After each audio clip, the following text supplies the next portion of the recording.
जंगल के हृदय में 4 गायें गंगा, यमुना, सरस्वती और नर्मदा एक साथ चरती हैं। शांत एकता का चित्र। वे खेलते हैं और प्यार करते हैं। उनका बंधन जंगल के खिलाफ एक ठोस ढाल है। जंगल के जानवर छाया से देखते हैं, डर सम्मान के साथ मिल जाता है, क्योंकि वे गायों के अटूट गठबंधन को देखते हैं। सूर्यास्त के लंबे साये से जंगल का फर्श चित्रित है। इसकी किरणें मुश्किल से घने चंदवा को भेद पाती हैं। कालिया, एक शानदार बाघ, पेड़ों की कतार से देखता है जब गायों का एक झुंड शांति से चरता है। उनकी एकता उसकी भूख के खिलाफ एक ढाल है।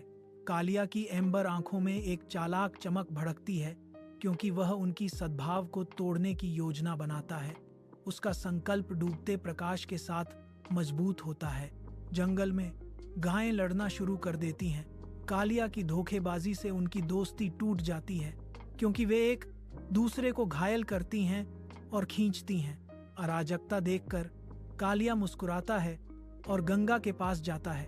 उसकी छाया उस पर पड़ती है। अब तुम अकेली हो, कोई तुम्हारी मदद नहीं करेगा, मैं तुम्हें खा जाऊंगा, वह गुर्राता है। गंगा खुद को बलिदान करती है और कालिया उसे निगल जाता है।